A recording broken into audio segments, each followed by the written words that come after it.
They laughed when she was dragged to the dusty village road, her eyes down, her body trembling. Not because she was weak, but because the world had already decided she was worthless. "Take her," the village head sneered, pointing toward a man in torn clothes standing beside an old bullock cart. "This is your punishment." What no one knew, what she herself didn't know, was that the so-called poor farmer they were humiliating her with owned more land than the entire village combined, and what happened next would change every single life involved forever. Before this story breaks your heart and heals it again, please like this video and subscribe to our channel Soul of Kindness, because stories like this deserve to be felt, not skipped. They called it justice, but it felt like an execution when Mira was dragged into the village square under the burning afternoon sun, her footsteps heavy, not just from her body but from years of shame stitched into her skin, the whispers rising like flies around an open wound as people stared without mercy, some laughing openly, others pretending pity while enjoying the spectacle. Because in that village an obese girl was not just considered unlucky but sinful, a living reminder of everything they despised, and Mira had learned long ago to keep her eyes lowered, her shoulders curved inward as if trying to take up less space in a world that already resented her existence. Her stepmother stood beside the village head with an expression that mixed relief and cruelty, finally free of the burden she had never wanted, and when the village head announced that Mira was being given away as punishment for her disobedience, laziness, and disgrace, no one objected because deep down they believed she deserved it. She had broken no law except being different, except being born into a body they refused to understand. And then the name was spoken, Raghav, the poor farmer who lived on the edge of the village where the land turned wild and roads disappeared, a man rarely seen, rarely heard, always dressed in worn clothes, and the crowd erupted into laughter because to them this was the perfect ending. Two useless lives bound together so the village could forget them both. Mira's heart pounded as she turned to look at the man she was being handed over to like unwanted property, expecting to see disgust or anger, but Raghav simply stood there beside his old bullock cart, his posture calm, his face lined with quiet endurance, his eyes dark and steady in a way that made her uncomfortable because they did not strip her down or measure her worth, they simply acknowledged her presence. And that alone felt unfamiliar. The village head sneered and repeated that this was Raghav's punishment too, that he should be grateful for whatever fate threw at him. And Raghav nodded once, not in submission but acceptance, which confused Mira more than the insults ever had. She was pushed forward, her few belongings tied in a cloth bundle, and as she climbed onto the cart, the laughter followed her like stones thrown at her back, each word echoing in her mind, burden, useless, shame. Until the bullock cart began to move away from the village she had known all her life, the dust rising behind them like a closing chapter. Mira sat stiffly beside Raghav, afraid to speak, afraid to breathe too loudly, convinced that this man would soon show his resentment, that he would blame her for the humiliation forced upon him, but the road stretched on in silence, broken only by the sound of wheels and wind brushing past dry grass, and for the first time in years no one shouted at her to walk faster, no one mocked the way her body moved, no one told her she was an embarrassment. The land around them slowly opened up into wide fields that seemed endless, and Mira wondered how a poor farmer could live surrounded by so much land. But she pushed the thought away because hope had betrayed her too many times before. When they reached his home, a simple structure with mud walls and a thatched roof, she braced herself for cruelty disguised as discipline, yet Raghav simply pointed to a place where she could rest, brought her water without being asked, and left her alone to breathe. Hunger twisted in her stomach, but she didn't ask for food, because asking had always come with humiliation, until he returned with a simple meal and placed it beside her without comment, as if feeding her was the most natural thing in the world. That night Mira lay awake on a thin mat, staring at the dark ceiling, waiting for the other shoe to drop, waiting for the punishment to truly begin, but instead she was haunted by something far more unsettling. Kindness without conditions, silence without threat. and the terrifying possibility that the life she had been condemned to might not be the end she had been taught to expect. As outside the small house the wind moved gently across acres of land that whispered secrets neither the village nor Mira yet understood. The days that followed were slow, almost painfully so, but for Mira, they were nothing short of a revelation, because life with Raghav was nothing like the stories she had built in her mind during the long nights of humiliation and self-doubt. The man they called a poor farmer never demanded obedience, never mocked her, never commented on her body or her past mistakes, and at first she thought it was a trick, a test, or perhaps the calm before some hidden storm.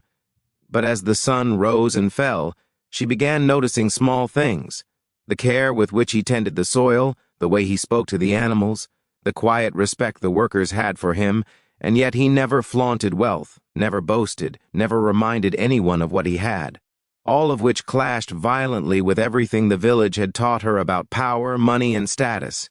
And in this strange, quiet world, Mira began to notice herself, the way her muscles ached when she tried to carry water, the way her lungs burned when she climbed small slopes, the way her skin tingled in the fresh air,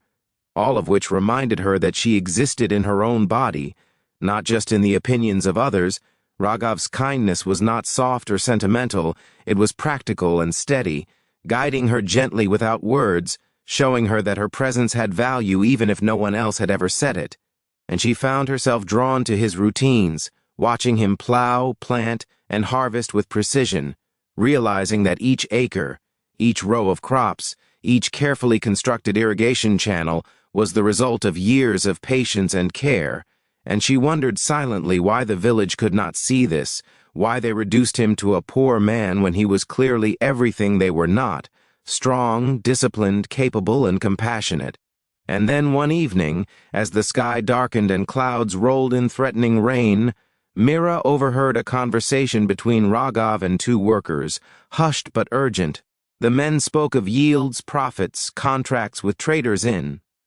distant towns, and the careful management of land that seemed to stretch endlessly. Her heart pounded, her mind raced, and for the first time a glimmer of hope mixed with fear. The man she had been given to as punishment was not poor at all. He was wealthy beyond anything she had imagined, a silent king in a world that valued appearances over substance. And when she confronted him, her voice trembling, demanding answers, Raghav finally sat down across from her and told the truth. He had inherited thousands of acres from his father, but he chose to live simply, to walk barefoot, to work his own land with his own hands. Because wealth, he said quietly, can poison the soul if it is flaunted or used to dominate others. And Mira realized in that moment that the man who seemed meek, the man the villagers pitied, was stronger than anyone she had ever known. His humility was not weakness but power, and it shook the foundation of everything she had been told about the world and about herself. For she had been told all her life that her body was a flaw, that her weight was a sin, that she was a burden to her family, her village, and even to God. But here was a man who treated her as a person first, not a problem, who offered her space to breathe, to heal, and to learn that her value had nothing to do with how she looked and everything to do with who she chose to be. And over the next few weeks, Mira's fear began to transform into curiosity. She started exploring the land alongside Raghav, not as punishment but as a privilege, learning to plant seeds, water crops, care for animals, and in return, the land seemed to respond to her presence, small sprouts appearing where she watered, lambs following her timidly when she offered food, birds singing more loudly as if recognizing her gentleness, and in this unexpected rhythm of life, Mira began to hear a different voice inside herself, one that had been buried under shame and scorn, a voice that whispered, "You can matter. You do matter," and slowly as the days passed, she began speaking too, first in whispers, then in sentences, and finally in laughter, a sound so foreign to her ears she startled herself. Yet it was honest, unashamed, unburdened by the judgmental eyes she had carried for so long. And one afternoon when she was resting after helping Raghav repair a section of a broken fence, she realized something extraordinary. The man she had feared, The man she had expected to hate her had done nothing but offer her respect, patience, and an unspoken understanding that she could grow into herself at her own pace, and for the first time, she allowed herself to hope that life could be more than ridicule, more than pain, that there could be safety, dignity, and even love in a world that had never offered her any. And yet, even as this fragile hope took root, she felt guilt because the village had laughed at her suffering, at the thought of her being given away, and she wondered if she would ever face them again, if she could ever forgive them or herself for believing their lies for so long. Raghav noticed her hesitation one evening and simply said, "Let them believe what they want. What matters is who we choose to be when no one is watching." And those words burned into her like a gentle fire, slowly teaching her that resilience was not about fighting. It was about growing beyond what the world expected of her. And as she looked out across the field, stretching endlessly into the horizon, feeling the wind on her skin and the soil under her nails, she realized that she had been handed not punishment, but an unexpected gift, the chance to be seen, to be understood, and perhaps, in time, to forgive. Because here in the quiet of the fields, under the guidance of a man who lived with integrity rather than wealth, Mira discovered that the world she had dreaded could be remade, starting with the small, persistent steps of her own courage. And as night fell and the stars began to emerge over the vast, unclaimed sky, she whispered softly to herself, "Maybe I was never the one who needed saving. Maybe it was just a matter of finally finding someone who believed I could matter." And in that moment, Mira felt something she had never known, a sense of belonging, not because she had changed, but because someone had seen her as she was, and that, she realized with a bittersweet ache, was worth more than anything the village could have ever given her. Time passed quietly on Raghav's land, but for Mira, each day was a revelation that slowly chipped away at the years of fear and shame she had carried like a heavy cloak. The work was hard, yet it was honest, and for the first time in her life, she felt that her body had a purpose. Beyond being mocked or ridiculed, she learned to tend the fields, to plant seeds in rich soil, to water them patiently, to watch the first fragile sprouts push through the earth and feel pride instead of guilt.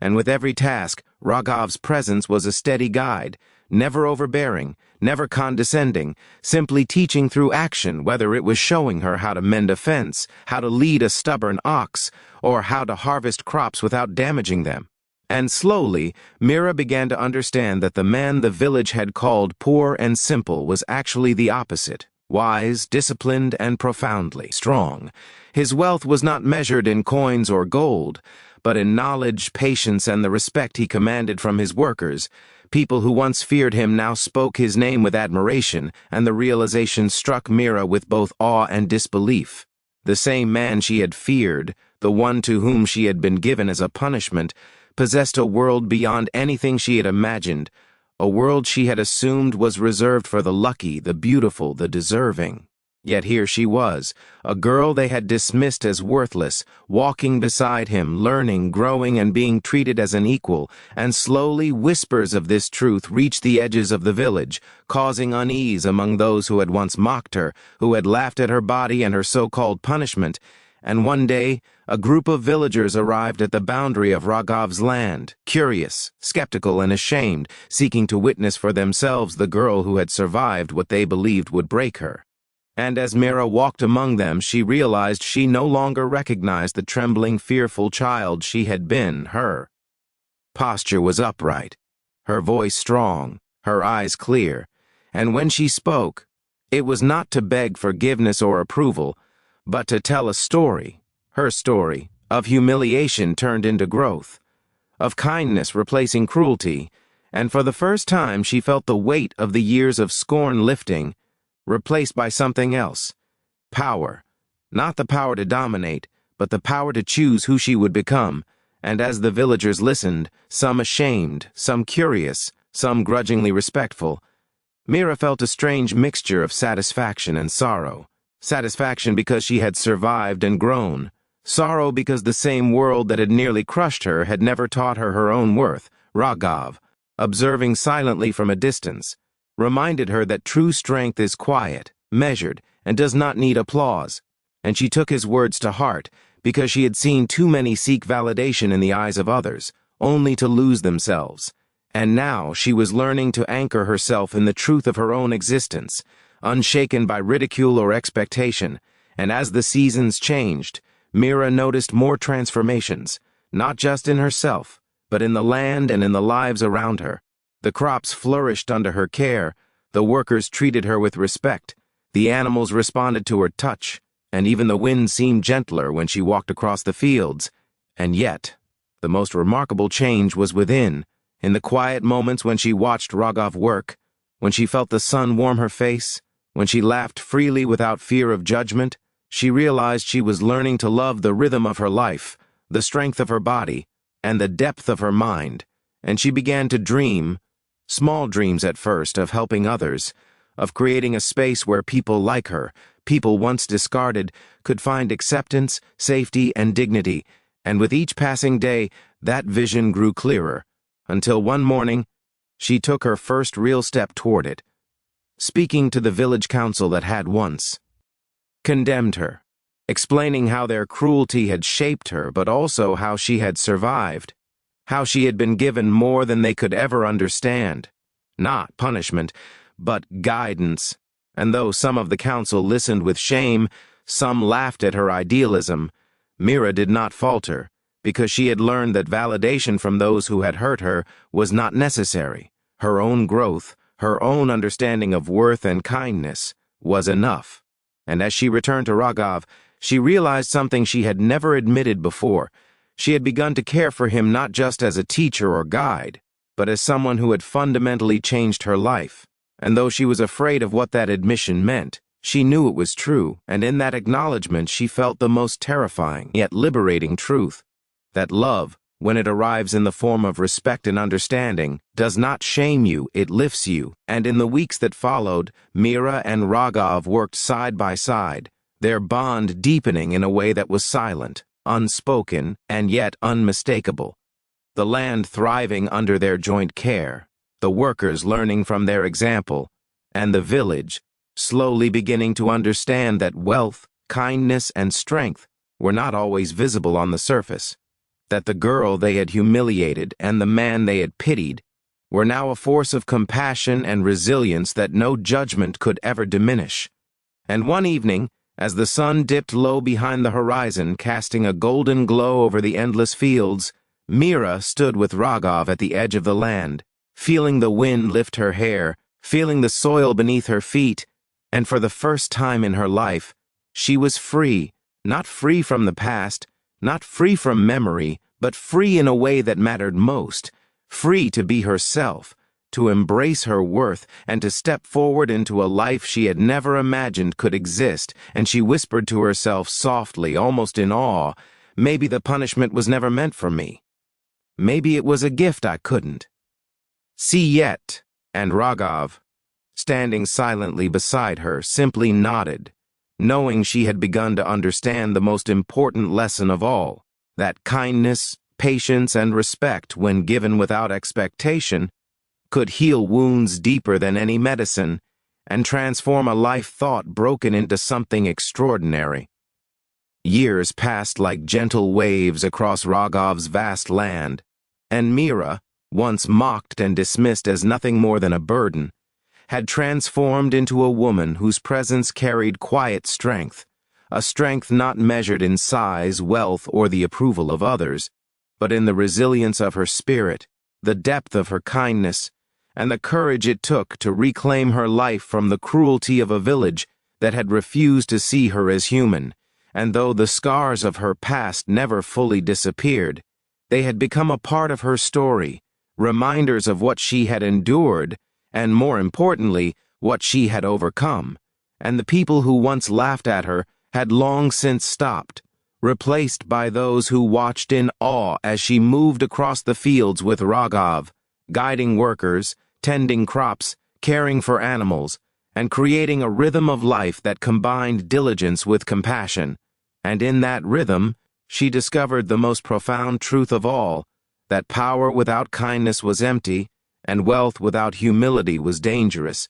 and the man she had been handed to as punishment, once pitied, once underestimated, had been the perfect teacher, not because he spared her struggle, but because he showed her that true worth is found in character, patience, and the choices we make when no one is watching, and together they began to extend this lesson beyond the boundaries of their land, inviting women and men who had been shamed, abandoned, or dismissed into spaces where their voices could be heard, where their efforts were celebrated, where they could finally feel dignity, and Mira, who had spent a lifetime hiding from judgment, now stood at the forefront, teaching others to rise above cruelty, to care for themselves, to cultivate not just land but self-respect. And the transformation was extraordinary because the same villagers who had once scorned her now saw her not as a girl defined by weight or appearance, but as a force of hope, a living example that resilience could triumph over.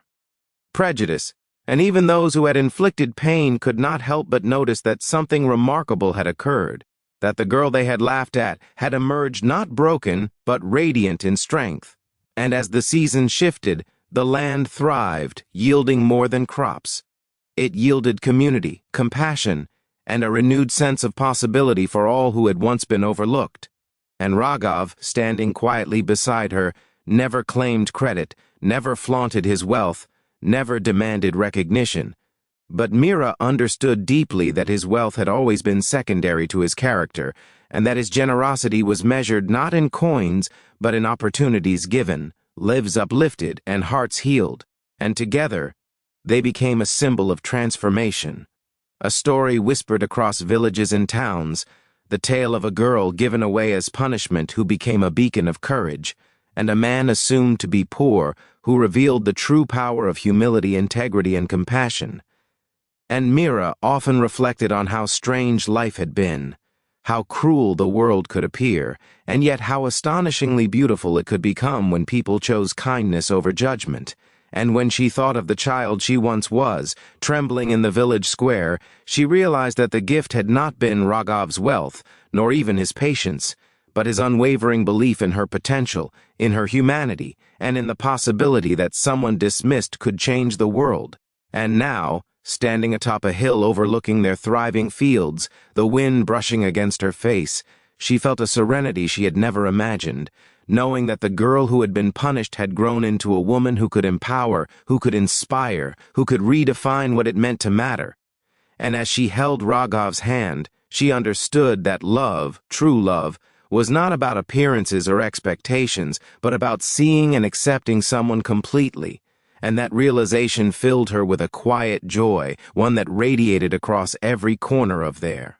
land, touching everyone who encountered them. And one day, when the village children asked her if she was ever angry about the past, she smiled softly and said, "Anger only keeps you small. I choose to grow, to care, and to create a world where no one is left feeling worthless." And in that choice, she found peace, because she had learned the most vital lesson of all, that cruelty is temporary, but kindness has the power to transform generations, and that the true measure of a person is not in what the world says about them, but in what they choose to give back to it.